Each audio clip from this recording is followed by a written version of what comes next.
All right, it looks like we're at time. Good afternoon, everyone. I'm Katie Badafarano. Welcome to our live webinar, A Regional Approach to Pre-Apprenticeship. I'm a consultant here at Thomas P. Miller and Associates, TPMA. TPMA serves as one of only 200 selected U.S. Department of Labor apprenticeship ambassadors. We're really proud to present today's panelists who will share with you all their work in Northwestern PA, the pre-apprenticeship realm, as we celebrate National Apprenticeship this week. I have our moderator, Megan Wagner, who's the Director of DEI and Business Partnerships for TPMA. I'll turn it over to Megan now. And I'm on mute.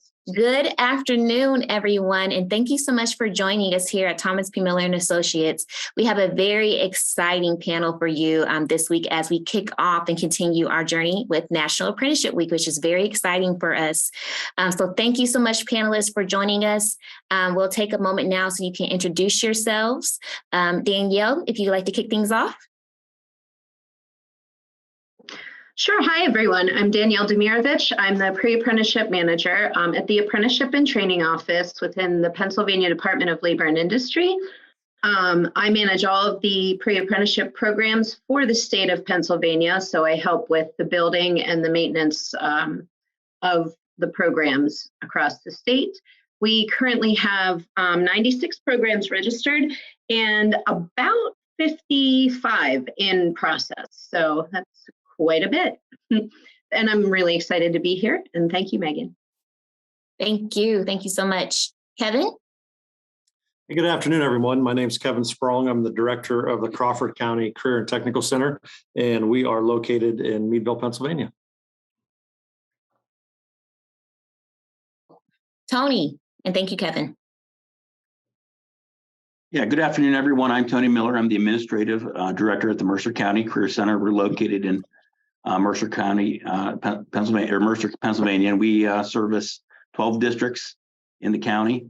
And currently, we have one pre-apprentice program in the process, hopefully toward the end of it. So that's where we're at with it. Thank you. Thank you. Jim? Yes, good morning, good afternoon. I'm Jim Evers. I'm the director of the Warren County Career Center in Warren, Pennsylvania. And as Paul and Tony, we have one school district that feeds our program with 4 sending high schools.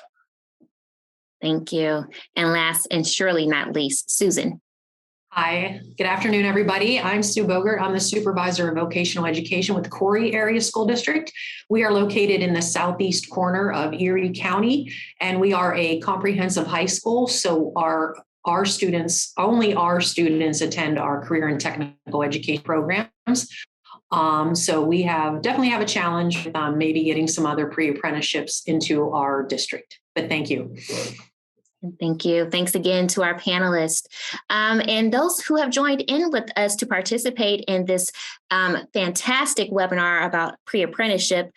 We are polling you as well and asking a question, kicking things off to find out where you're joining us from and who are you representing? Are you a school, whatever entity, government agency, or even an employer in business? We recognize that in the world of apprenticeship that's going to cross over into many different ecosystems. So we want to know where you're coming from and who's participating. So thank you so much. I see that you are answering our poll. We also want to know, how familiar you are with registered apprenticeships, pre-apprenticeships, and youth apprenticeship programs.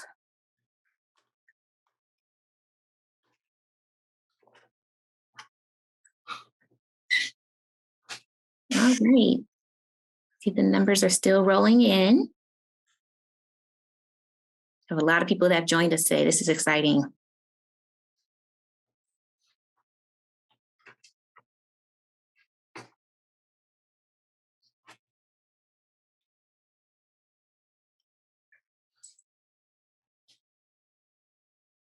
Okay.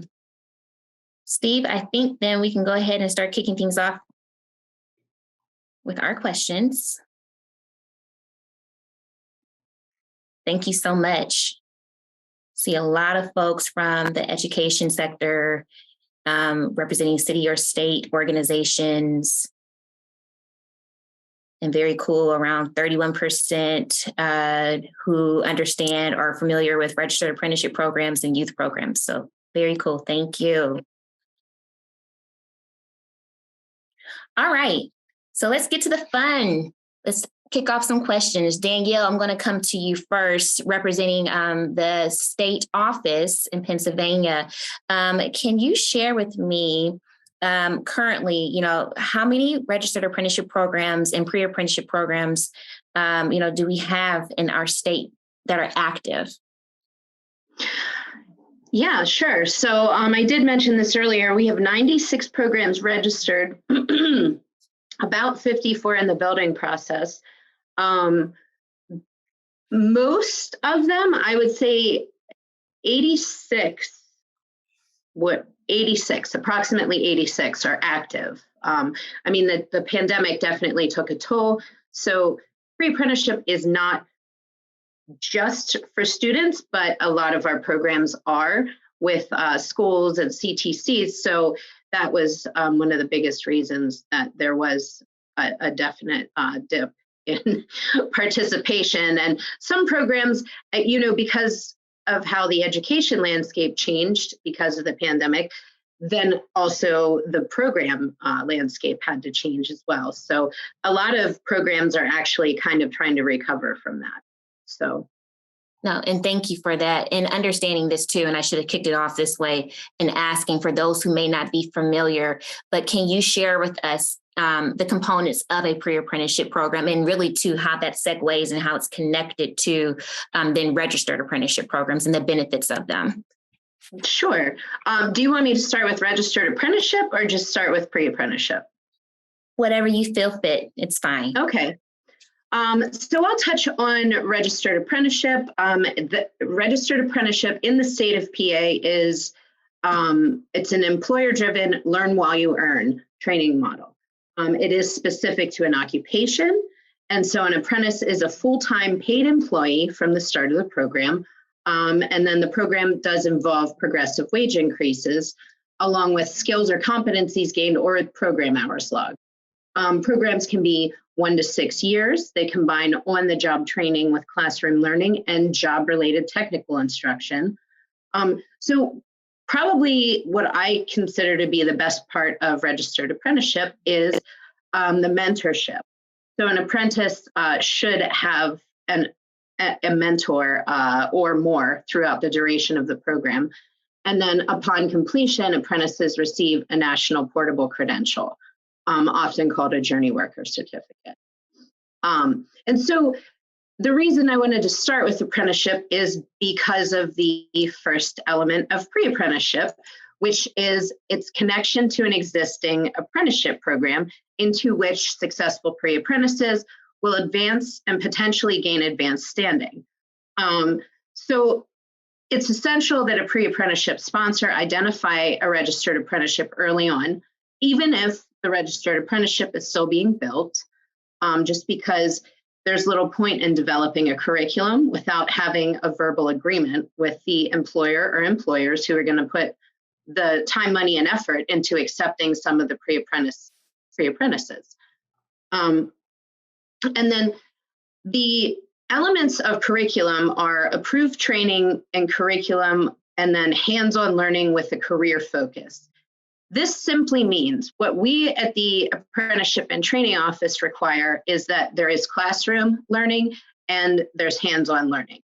Now, that's the only requirements we have, but a pre-apprenticeship sponsor is responsible for, getting the approval of their curriculum from the registered apprenticeship sponsor. So I mention this because it's important to note that it's an employer-driven process, the whole thing. And then opportunity to earn an industry recognized credential. For those of you in education, you know that that's a big thing right now with Act 152. Access to support services and career counseling. This is the fifth element of pre-apprenticeship, and it's one that can really help to shape and form the pre-apprenticeship program. So if those in education think of, you're targeting a specific audience, and that is students, right? So there's also reentrants. There are, underprivileged. So there's all kinds of options. There's even people with disabilities. That's actually one that I'm really interested in focusing on getting registered with the state right now. We don't have any currently, but, and I know Crawford Tech has an interesting program that I have my eye on that is specifically focused on people with disabilities. So those are examples of how you can really shape your program by choosing the target audience. And then the only other things that I would want to say about pre-apprenticeship is that it's important to note that the program's specific goal should be to develop qualified candidates to enter a registered apprenticeship. It is not a career exposure or soft skills program, but those are both important components of pre-apprenticeship. Pre-apprenticeship, as opposed to registered apprenticeship, can be general enough to cover multiple occupations within an industry. And then also they should offer a clear career pathway. But it also doesn't have the same employment requirements as a registered apprenticeship, I should note that. And then most of our existing programs do not offer an employment opportunity, but some of them do. And then the last thing is the specific focus on the registered apprenticeship relationship with the pre-apprenticeship sponsor, because again, it's an employer-driven training model. So those are probably the most important things to touch on regarding pre-apprenticeship. But I hope that I get to answer lots of fun questions later. Well, thank you so much. You kicked it off very well. So we appreciate you giving us the background on pre-apprenticeship and the connector of registered apprenticeship programs. And I love that you mentioned Kevin's program, because that's a perfect segue for my question for him. Kevin, you currently have pre-apprenticeship programs at your school. Can you tell us about those programs, the number of students participating, and also can you share the registered apprenticeship partners that your CTE works with? Absolutely, Megan. Thank you. And thank you, Danielle. Yeah, we'll talk about the program Danielle was specifically speaking to in a moment, but I'll start out with the pre-apprenticeship programs. First of all, we're really happy and proud. Bonnie Stein, who's our cooperative education coordinator, helped get us started here. It seems like a couple of years ago. Time flies by, but we were really excited to be one of the first career and tech centers, at least in our area in the state, that had registered programs. And we currently have registered pre-apprenticeship programs for our precision machining program and for our electrical occupations program. So we have two. We're working towards two more right now. We're looking at drafting and carpentry. Those are two other programs that we have that we would like to get the pre-apprenticeship program approved for here in the future. Precision machining. So for those of you that might not know, outside of Northwest Pennsylvania is dealing with the tool and die industry or the trades on the machining side of the house. And we partner with NTMA, which is the National Tooling and Machining Association. And the current chapter, at least in our area, of course, encompasses many different business owners and shops in our local area. So we partner with them. We currently have 26 students that are in that program, 26 of our Career Tech Center students that are part of that program. With electrical occupations, we partner with Arrow Electric out of Greenville, Pennsylvania, which actually borders Tony and I, Tony Miller, who's on here as well. We border counties, and Arrow's right on our borders. And I know we share them as a partner in different types of things, working with business and industry. But they are our sponsor and our partner as far as the electrical occupations program goes. That program currently has 35 students that are participating in the pre-apprenticeship program. And then the program that we were talking or just got mentioned here a few minutes ago is called the Uniquely Abled Academy. And that is actually an adult program that we have on the adult programming side of the house for us that is working with high functioning adults with autism. And Mike Costa, who's our adult education coordinator. He's also our assistant director here at the school, worked very hard actually, and got through the process of getting that program approved. And we are, I believe, one of the only ones in the state to have that right now. And what it is an adult program where, again, high functioning adults with autism are working in our precision machining shop, and they are learning the basic skills to hopefully make them be able to go out and be productive members of society and be able to work in a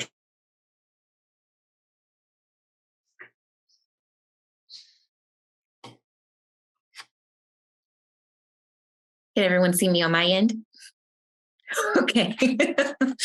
Well, thank you, Kevin. Kevin's frozen now, but I love that new program that he was just mentioning, Danielle. And I'll just say this, putting a plug in. I was just with another state down south, and they were just speaking about having programs just like what Kevin was talking about with working that are more accessible for individuals to participate in apprenticeship. So again, kudos to the state of Pennsylvania, and particularly in the Northwest region of Pennsylvania, who are continuing to push that needle forward and then creating an atmosphere where it's more belonging and implementing DEI into apprenticeship as well. So kudos to you again.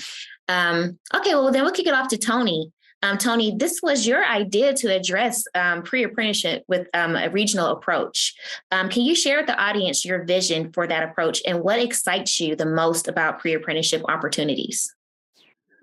Well, thanks. Meg, we've been working on this pre-apprentice for several years, trying to get something involved here at the Career Center in Mercer. But what we found is that we don't really have a lot of partners with registered apprentice programs in our county. So that's a challenge for us. And I know our local workforce development board spent a lot of time trying to promote registered apprentice several years ago, but just didn't get much traction for whatever reason. So that's been our challenge. And my assistant director, Aaron Klein, we were talking with Vicki one day, and really, Career and Tech Ed has a good model of program of study. I mean, that's really our base curriculum. I have electrical occupations, so does Kevin, and really 95% of that curriculum is the same. Our students take the same end of course exam at the end of the year. Sure, at the local level, you can add some different components, but really 95% of that program is the same. So when you start looking at, our borders touch, our counties touch. I have 3 districts on the Crawford County border. Those kids can work in both counties at the end of the day, even though they come here for instruction, they're mobile. And as we look around, I got other counties surrounding me. So how do we really help this initiative? Because it's not going away. We know that there's a ton of federal support for apprenticeship programs to grow. So how can we look to support this in ways, that will be good for all of us? And really, that regional approach came to mind. We have a similar curriculum. Our kids now can drive and get to places a lot easier, and are willing to do that. So, and might do that for a different opportunity. Might want to do that to get this salary over at this company, or they might want this training over here. So how can we do that? And really, I think it's looking at our curriculum when so much of it's the same. Really, I think it's just a matter of making sure those sponsors are good with that and going through that pre-apprentice process. So, I look at when Kevin and Crawford did their pre-apprentice program with Aero Electric here in Mercer County, we didn't have an electrical occupations program. That wasn't an option at the time. So Kevin, they worked that through and got it together. But now that we do have an electrical occupation, our program's growing. Now's a great time for us to say, let's take a look at that paperwork, put Mercer County Career Center on it, and grow that to a regional kind of concept. And I know Jim is going to speak here in a few minutes, and there's just a lot of counties in our situation, I think, in these rural areas where we don't have a lot of opportunity to explore these options. It's been our challenge, and I think, especially in Northwest PA, this might be a good door that opens some more of those pre-apprentice kind of opportunities. Thank you, Tony, and welcome back, Kevin. Kevin, I was giving your program a shout out, and when you were talking about the new program that you're creating for folks, to be accessible to folks and allow them to have access to opportunities through pre-apprenticeship and apprenticeship. So again, kudos to you and your program. And I love the collaboration between you and Tony as well, and all the other counties, and how we're working together for the sake of pre-apprenticeship and apprenticeship opportunities. We're really making an impact within your communities for individuals who may not have access to maybe being able to pay to go to school, and then bringing in an income to earn while they learn. It's really my love language when it comes to workforce development. I would say apprenticeship is. So thank you again. Jim, as we mentioned before, we are going to kick it to you. I know your school is interested in starting pre-apprenticeship programs, and that you are currently looking for employers, who can help sponsor and connect with these pre-apprenticeship and apprenticeship opportunities that can support the efforts. What are some of the program fields that you're hoping to impact at your school? Yes, I definitely agree with what Tony was saying as far as the possibilities of the regional support. In Warren County, we've been looking at apprenticeship programs for quite a while, and nothing seems to grow. So I was real interested in the idea of the regional approach for programs that are in our area, but not necessarily right in my community. As far as what programs are we looking for, we have a pretty involved welding program and machine shop program that we've been looking to try to expand out into the apprenticeship field. We also, our healthcare program is, we're constantly in demand for our students in healthcare. We would like to look at something as far as where we can go with that program. And then moving forward in the very near future, we're going to have our early childhood development program. So obviously we'd be very interested in kind of following what Corey has been doing with their program and in that regard. Thank you. And thank you, Jim. Susan, your school district has both CTC and a traditional 9 through 12 grade focus. How will a regional approach to pre-apprenticeship affect your school district? So yeah, we are very fortunate here in Corey. We're kind of unique in the fact that we are a comprehensive high school, and only our own students go into our 8 CTC programs. We're very small. I would echo what Tony and Jim were saying about location. Location is our curse and our blessing. I say that all the time. We have a very supportive community who's very supportive of all of our CTC programs and getting our kids out on other work programs. But at the same time, it's really a hindrance for our kids in terms of having access to other companies and other employment opportunities. So at this point, we currently have our early childhood education pre-apprentice program, and that is with the Early Connections in Erie, and they have been an absolute wonderful partner. That took about 3 years. Part of that was COVID, but it was finally approved, and they actually just visited us yesterday with some goodies and a little press release with what we're doing with the pre-apprenticeship program. So we're very excited about that. So at this point, I've been in discussion with Vicki and some other people about maybe a plastics technology pre-apprenticeship program. Plastics is a pretty big thing in our area, more in Erie than Corey, but we do have a couple local companies. So we've been kicking that around for a while. We just haven't really been able to solidify that at this point on our end with our high school classes. We need to do some more work in terms of what skills the kids would earn here. So we are currently in the process of working on a plastics one as well. And of course, like Jim said, we are a big welding and machining area. And I don't think we can do that on our own with just a local employer. I believe we do have to have this regional approach to make that happen because we're not a huge city. We do have employers, but we do have kids from all 3 counties, Erie, Warren, and Crawford. So I think that regional approach is going to be huge for us. Thank you, Susan. Well, here's a question for the group, and you can just feel free to unmic yourselves to answer this one for us. But how many students do you serve in your district? And what percentage of those students do you hope to have involved in pre-apprenticeship programs this school year? So at Mercer County Career Center, we have 500 students here. So again, we serve the 12 districts of Mercer County. On average, there's about 1,200 kids per grade, and we have just sophomores, juniors, and seniors. So we get about 15% of the population, the eligible population to attend Mercer County Career Center. Those numbers have gone up. When I started, it was 12%. We've gone up to 15% over the last 10 years. So we like to see that growth in the career trades. And currently, we don't have a pre-apprentice program, but what we do have is cooperative education. Now, again, that's our work-based learning program. We have about 60 kids a year who participate in that, mostly seniors who meet certain benchmarks and are able to go out and work. And as they go out, they are getting paid and earning credit here as well. So that's why I believe that pre-apprentice is such a good match with CTC, because we really have the bones in place, for lack of better words, to really facilitate this pre-apprentice process. We're in the same boat as Tony. We're about the same size, actually. We actually do have many of the same programs or similar programs like Tony mentioned before. We service right around 500 students as well. I didn't mention before, but we have 3 sending school districts. That's actually 6 high schools, but 3 districts, a couple private schools. And we currently have about 25% of our population that's eligible to attend. We serve all of Crawford County.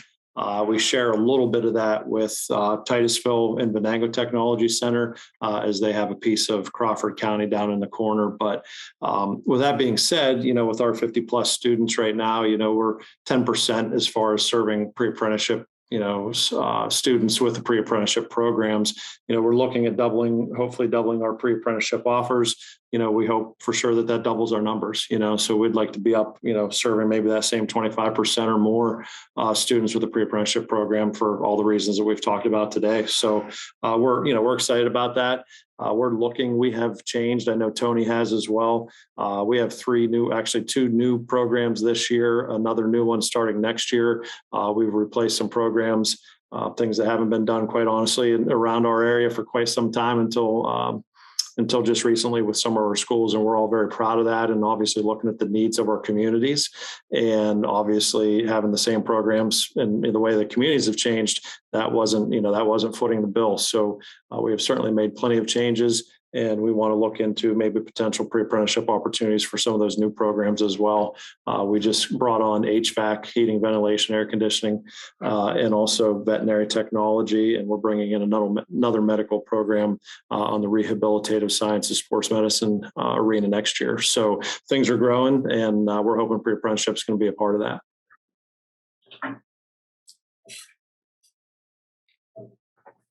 So here at Corey, we have about 170 total kids in our 8 CTC programs, which is about 38% of our student body. So we do have a large participation of kids in our CTC programs.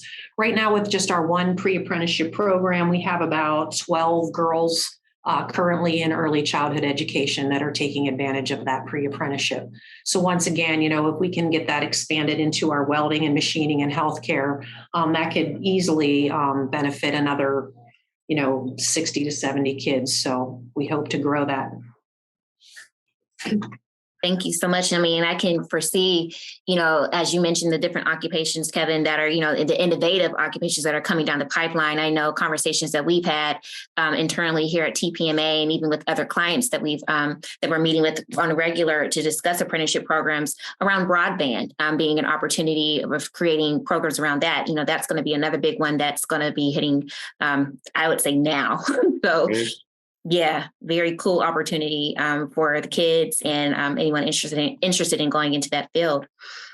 Well, we're rounding things out, getting close to the end. For my last question, I see we have a couple of questions that are coming through that we'll get to as well. So feel free, those who are participating, to send your questions now as we begin to close out on my end and to jump in and bring you into the conversation as well. But my last question to the panelists, what advice do you have for those in the audience interested in pre-apprenticeship? And, Danielle, you can maybe kick this off for us.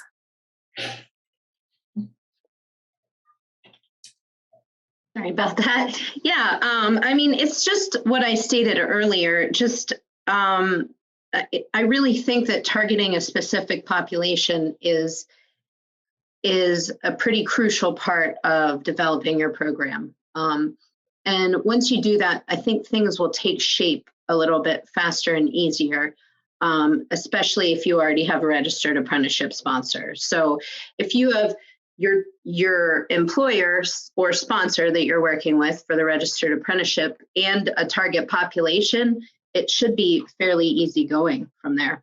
And also actually keeping an open mind is also an important part of pre-apprenticeship, because registered apprenticeship is very strict, very regimented. There's all kinds of guidelines and you have to work with the council, but pre-apprenticeship is not that way. We have very few guidelines. I touched on them, and it's really going to be up to the discretion of your registered apprenticeship sponsor, what they're willing to accept. And, the more interaction that the registered apprenticeship sponsor has with your pre-apprentices, the better the program is going to work out. So I think that covers usually everything I talk to people about. I agree. I agree with Danielle. What we look at it are those relationships. I know our sponsors, when we were working with them, when we were setting this up, it's a huge selling point for our community, for our parents and guardians, and especially the kids, when we can basically say, listen, we have a pre-apprenticeship program tied to this program that will get you steps ahead entering the field if that's the path you want to take. And talk about a selling point to attract students and people into the field. It's huge. And we actually have our open house tonight here at Crawford County, and it's something that we tote that, listen, here's another opportunity to put your child, or if we're talking to the student, to put yourself ahead of the game just because of this opportunity. You're already working with an employer, you're already working on hours or projects that are going to be accepted if you go on to work with them in the future. I mean, it's just, the opportunity is awesome. When it came to us, Meadville, Pennsylvania, Crawford County at one point in time was called the tool and die capital of the world. And I come from a tool and die background. My whole family's in tool and die, I think, with the exception of a few. And back in the day, all you heard about was apprenticeships. Everybody I know went through apprenticeships, and that's how they all got their journeyman card and had an extremely successful career. And we're part of that. We're the pre-apprenticeship, like Danielle said, that can move into an apprenticeship. It's just an excellent pathway, and it's one, like I said, it's just another feather in our cap to be able to share not only with our community, our industry partners, but especially with what they're looking for, which is students that we have that hopefully they'll be able to employ in the future. Yeah, that's an. Oh, go ahead, Tony. I just say it's a no-brainer for us. I think as long as we can get these programs in place and find sponsors, and I think that's the big part. Again, like Kevin said, historically, especially in our region, it's kind of a reborn term. This idea of apprentice, right, in our area, especially manufacturing left in great numbers, and now we're looking at how to draw that back. I know there's a question on here about the OPEN region. Very familiar with that and the work that has been done to try to promote that. I just think we need to again continue to push some of our business and industry to find those registered apprentice programs. Again, I think the paperwork and the structure of it is what scares a lot of our business and industry away from that. But really, at the end of the day, those are some of the selling points that will draw those connections together. For institutions like ours, and in a regional approach to help fill that pipeline of open jobs. Yeah, you guys both make great points because Tony, and yes, a regional approach to pre-apprenticeship is great, but group sponsors are also crucial for registered apprenticeship. Like Kevin with the NTMA, that is. So that's a benefit because it's an organization creating the structure for their employer members, which is, I would think, a huge selling point to small businesses. And then also in terms of like selling, I don't know, it doesn't sound like in Northwestern PA, maybe you guys have a hard time with this. But when I'm out and about, I hear a lot of people talking, particularly in manufacturing, that their hardest time selling pre-apprenticeship and apprenticeship to students is the parents. And so that's where, to me, the structure of the wage progression and show, demonstrating to parents, this is what your kid would be doing. This is what they could be making in just a couple of years after high school. Like, to me, that should be an easy sell to people anywhere in the state or in the country, and especially, like, one of the things that I say, even when I go to talk to students, is like, if you don't know what you want to do, why would you not continue on the path of pre-apprenticeship to apprenticeship? Like, you're already spending most of your days learning and you're doing it for free. Why not also work a little bit and get paid for it? So I think to add to that, Danielle, is you mentioned, the influence of the parent or the guardian within their household, but then that parent or guardian understanding the career pathway, the ladder for these different occupations, and understanding, what they can make at each level as they continue to progress in their educational journey, and how they, this is a great opportunity to earn and learn as you go through. But I think too, seeing those numbers and recognizing, like, hey, this is a great field to go in. And speaking of advanced manufacturing and with welding, it is key. So before we jump into the questions too that are in our chat box, Katie, I know that we have a few coming through and you'll help me pipe through those. Does anybody else have anything else they'd like to share about why pre-apprenticeship? Okay. Now, I do want to circle back to the one question, because Tony did touch on it a little bit about the OPEN and understanding, are we familiar with the OPEN? We are very familiar, and those are great partners of ours here at TPMA and in the Northwest region. TPMA was a strong component involved too with the Mahoney Valley Manufacturers Coalition, helping to create their group sponsor model programs with machining, industrial maintenance, and welder fitter program. So we are very familiar and understand the power behind as Danielle mentioned with NTMA, the power behind group sponsor model programs, really removing whatever, the employer may say, hey, I don't have the capacity or I'm not able to create my own standards of apprenticeship.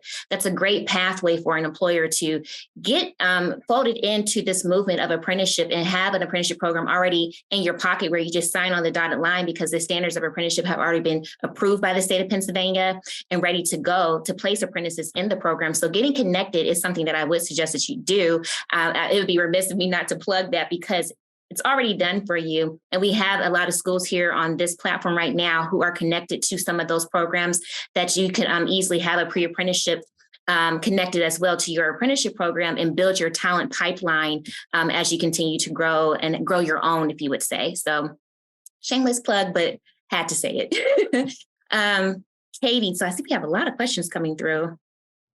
Yes. So as long as technology cooperates, we'll try to sift through the question, and ideally you'll be able to kind of unmute and kind of tell it yourself. So I see Sean Haas had the first question. Sean, if you're able, you can speak up and ask that first one to the panel.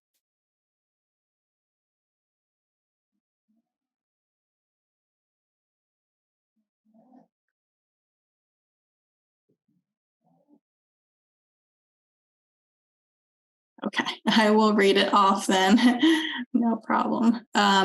So this one was specifically toward Kevin. You mentioned electrical occupations. His question was, is that apprenticeship program one that covers general electrician skills early, then allows for a pivot to a more specific job from industrial maintenance to residential electricians?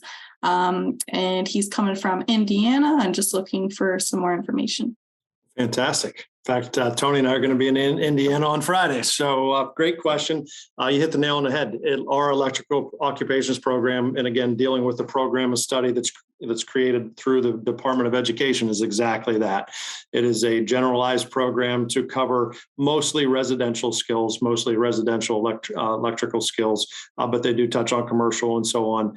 And it does absolutely do what the question was. It gives the student an opportunity to gain those skills and then kind of veer into whatever path that might take them into. And I know our instructors, and I know Tony's the same way in every school that we deal with, actually, that's what they do. They start working with the these kids, giving them the basic skills. And then typically a great instructor will see, oh boy, well, this student looks like maybe they're going to go towards this, or they enjoy this. And all of a sudden they start individualizing that education and that instruction towards those pathways to help the student. And then of course the pre-apprenticeship piece of that.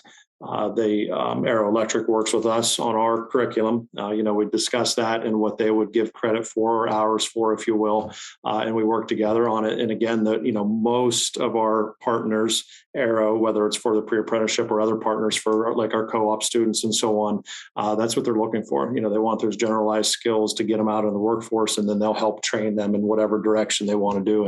And so that works out very well. But yeah, great question. Awesome. Thanks, Kevin. Another question we had from Colleen. How are your programs working to attract females to more non-traditional occupations? I want to add a caveat to that. In addition to females, other types of non-traditional populations, veterans. Danielle, early on, you talked about those with disabilities and so forth. So opening up to anyone who'd like to answer. So in the career and tech ed world, we are accountable through the Carl Perkins grant for non-traditional placement. Our Perkins funding is based on some of that. So we're fully accountable for that. So whether it's through advertising or different programming we do through some of our awareness programming, we're focused on trying to get those of non-traditional into those programs. So that's something we are very aware of. And again, we have to be accountable to it. And again, some of those programs, it's all the way down to putting females in our welding shop and taking pictures of those kind of things who are participating. It's some of the talks our marketing person does when she goes out and meets with students. We focus on those kind of things to try to get those non-trad students into those programs. So it's really through our communication, through our counseling, and some of our advertising that we really try to promote those. Mercer County, we're pretty lucky. Our numbers of non-trad programs have really gone up over the last couple of years. And in addition to that, another thing we do here at Corey is we have some of our current non-traditional students go down and talk to our elementary students. Right. So they're able to actually see, like we will send our girls in welding down to talk to girls in 5th grade about, hey, here's a great opportunity. We also have a nice exploratory class where we have all of our, in 9th grade, kids that sign up for it, and about 90 out of 120 signed up this year, where they do a nice rotation of about 12 days in each of our programs. So the boys are getting to see what cosmetology is, the girls are getting to see what machining is. So it's just kind of that nice exposure that they get to see. These are some great opportunities.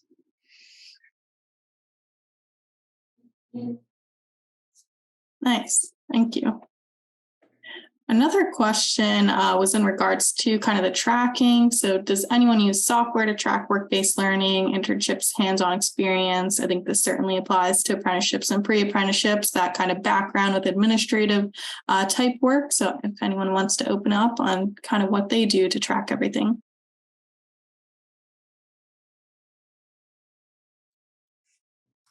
I know for us, I'd have to speak to a couple of different people to get the specifics for Crawford County Career and Technical Center, but I can speak to what we do on the cooperative education side of that. So those are our students that go out into the workforce. We have actually 2 different types of cooperative education programs: diversified occupations and capstone co-op. Our cooperative education instructors do exactly that. So they use training plans and other types of software that they house all that information in, as well as the grading and the evaluations and so on. So, if somebody was interested in that type of information, feel free to contact me or contact the school. We could put you in touch with who does that and how they do it. We certainly have the software and the ability to do that and keep everything organized. Great. Another question was, how long does it take to start a pre-apprenticeship program? And thinking there's probably a lot involved with the stakeholders, how receptive folks are. But if anyone wants to open up into just kind of that time, that duration of that process for them.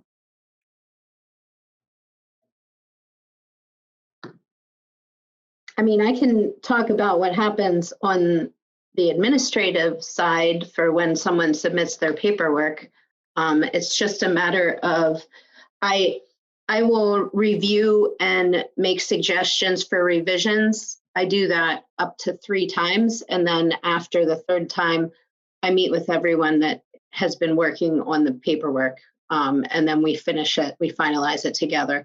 But prior to that, I mean, it just depends on, you know, when you come to me at the pre-apprenticeship, I'm sorry, at the apprenticeship and training office. If you come to me and your program is fully developed and you have all of your paperwork ready to go, it shouldn't take too long, because for pre-apprenticeship, you don't have to go in front of council. It basically just goes through a series of revisions and reviews with me. And then I submit it to Director Lowe, which is where Mercer County's program is it's waiting for Director Lowe's approval or revisions, you know, but and she has 30 days to review it from there. And then it should be fairly simple from there, but it's going to depend on, you know, how much detail, how much your program is worked out. You know, I know that when pre-apprenticeship first came out, was first recognized by the state of PA, the registration requirements were much different. We'll just say that. It was a lot more lax. And now we just want to have a firm understanding of what the program is, what it's going to do, or at least what the sponsors anticipate that it's going to do. And then that way we have a good understanding of where it started so that we can help later if there need to be changes made, because that's usually. Mr. West, I have a basketball. Sorry about that. I think Thanks, from the Danielle. school side, I think I mentioned earlier, we were one of the first career tech centers, at least in our region, to have a registered pre-apprenticeship. It was not to be negative by any means, but it was a process. We didn't know what we were doing. But between Danielle and some other people at the state level, you know, they were extremely helpful. And we went back and forth, you know, a few times. And, you know, once we got everything together, there was really no issue as far as getting it approved and so on. I think the biggest challenge we had was sitting with our sponsors and figuring out, you know, what they would accept, you know, out in business industry versus what our curriculum is. And, you know, quite honestly, some of the people that we've talked to have been partners with us, but they don't, you know, partners in where they're accepting cooperative education students or, you know, making donations, those types of things, but they don't necessarily understand what confines we have with the state and our curriculum and what we have to teach and how we have to teach it and when we have to teach it. So I think it was just the communication between our partners of once we had that understanding of, okay, this is exactly what we have to do. We know what you are looking for. Okay, what's the path or the avenue to get there? And once we figure that out, and this circles right back around to what Tony was talking about with a regional approach.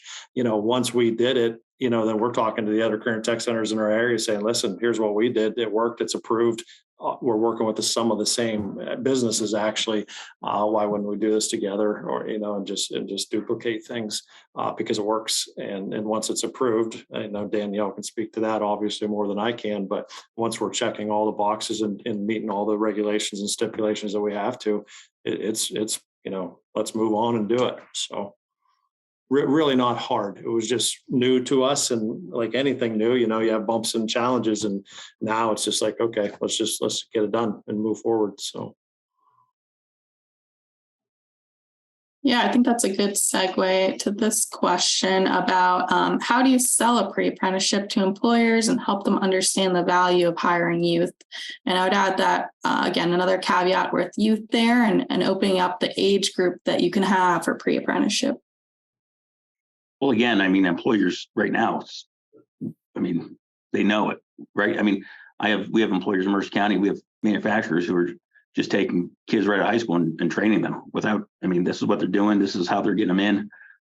They're coming to the school and saying, you know, we have this job. This is what we need to do. And we're going to pay you $50,000 a year to do it as a high school graduate because the demand is so high. So right now demand is high. Now, we know as educators and we know as in the manufacturing world that, if someone comes out with more skill, they're going to be more successful. If they have interest in it, they're going to be more successful. So really, that's incumbent upon us to draw these connections for these kids who are interested. And this is why, pre-apprentice is such a good thing. Apprentice, again, I think is a reborn term in our region. Manufacturing has changed. Other industries have changed. And I think our parents are starting to understand that better and better than they ever have, and understand that these are options in lieu of paying thousands and thousands of dollars for 4-year degrees that sit on a shelf for years until it don't get used at all, as we've seen in the college and post-secondary world. So, not that that's not a bad pathway for a kid, but again, it's just another option, right? I mean, I think we're all about opportunities in education, and as we promote these programs in our open houses and our literature that we have these, I think it's just another opportunity and pathway for kids to get into these different pathways for careers.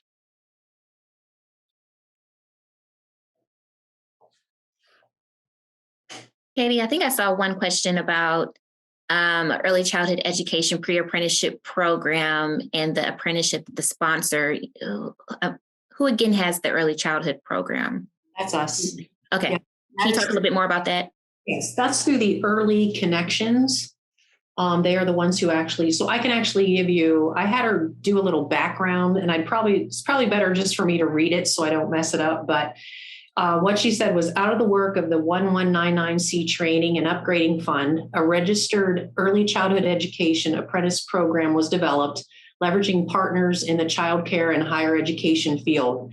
The registered apprenticeship program provides students with opportunities to increase their early childhood education credentials at little or no cost while working full-time in a childcare center. Early Connections is identified by the 1199C Training and Upgrading Fund as the intermediary for the Northwest region of Pennsylvania, and recently approved as a registered early childhood pre-apprenticeship sponsor. The work of the registered EC apprenticeship sponsor in Northwest PA will provide linkages between registered pre-apprentice programs and registered apprenticeship programs.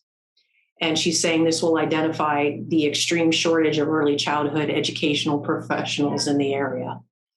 So that's just a little bit of background of how that got. I believe Erie City and one other place is also a member of this particular pre-apprenticeship. Thank you, Susan. And I'll just step in one more, Katie. And Dimitri, we see your feedback too, and we love partnerships as well. And we are very familiar too with the TEAMS consortium. So we have someone who's given some feedback on how we can partner throughout Pennsylvania, and particularly in the Northwest region. We are very connected to Betsy with the TEAMS consortium as well. So thank you so much for that partnership. And I think I saw a question too about parents' perception of pre-apprenticeship. Can anyone jump in on that and share, how do they feel, about the benefit of pre-apprenticeship for their children?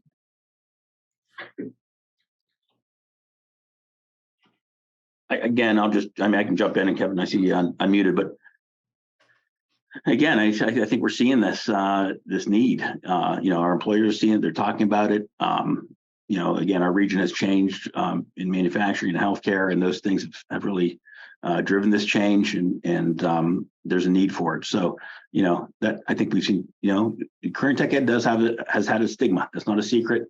We fight that. I think all 5 or all 4 of my colleagues on this would agree to that. But that's changing. There's a tremendous amount of support for that. It's in our communication to our parents. It's in the product that we sell at the Career Center. We and I know my colleagues on this call all have high standards. We're offering third-party certificates. We're all on top of the minimum requirements. So we're trying to do what we can to promote the career trades and work with our employer partners to do that as much as possible. Sometimes it doesn't feel like enough because there's such a demand, but everyone who's willing to come to the table, we'll work with and do what we can to promote whatever trade it is to help our employers fill their positions. And Tony said it, it's a huge promotional tool for us. I know my cooperative education coordinator, and she's the one that's working with all our students that are out there, working not necessarily in a pre-apprenticeship program, but with our business and industry partners.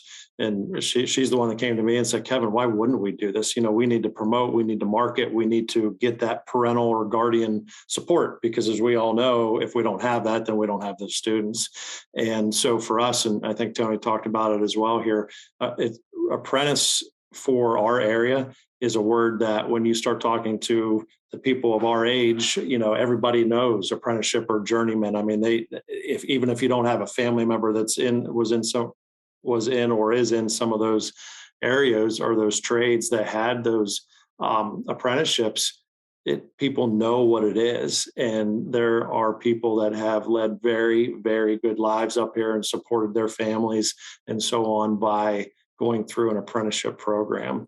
So that is still here, and just like Tony said, some of the negative stigmas are still here as well. And I think we're breaking through a lot of those and moving forward in a very positive direction. But when you say apprentice or pre-apprentice, people smile and they know what it means. And so that only helps us gain support of, oh my goodness, well, the school's back to, and I've talked to people that are older than me, my parents' age, that are saying, oh yeah, apprenticeships, that's what I did. That's how I made my life and supported my family in a very, just a format that was a life-sustaining wage or better, and so again, on the marketing side of the house, which we have to look at, quite honestly, it's a huge benefit to us and to our communities. Thank you. Katie, did I miss any other questions? Trying to see if we have time for maybe one more. There was one good question about co-enrollment with WIOA youth programs. I'm not sure how connected our panelists are with, the PA career links and so forth. But is there kind of a relationship there with some of the youth programming, and is co-enrollment on your radar?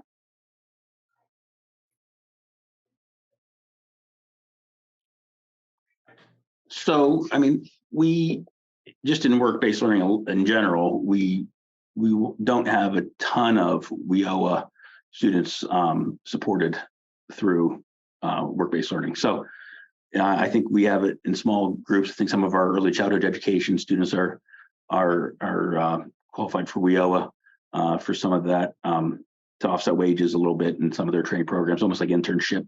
But we've not explored that in great depth. Well, please remember, we're blue tomorrow for Grief Awareness Day. All right. Thank you, Tony. And thank you, Katie, for fielding through our questions. Well, this will complete our regional approach to pre-apprenticeship webinar. Again, I want to thank our panelists for joining us and participating, and also for the work that you do to move the needle forward with pre-apprenticeship and apprenticeship opportunities. I think we've made it very clear the importance and the benefits of pre-apprenticeship and apprenticeship opportunities for youth and for anyone who's even interested in changing their career pathway at an adult level. So thank you so much for everyone that's been here today. Thank you for those who have participated and joined us, and continue to celebrate National Apprenticeship Week. It's an awesome week, and have a great day. Thank you.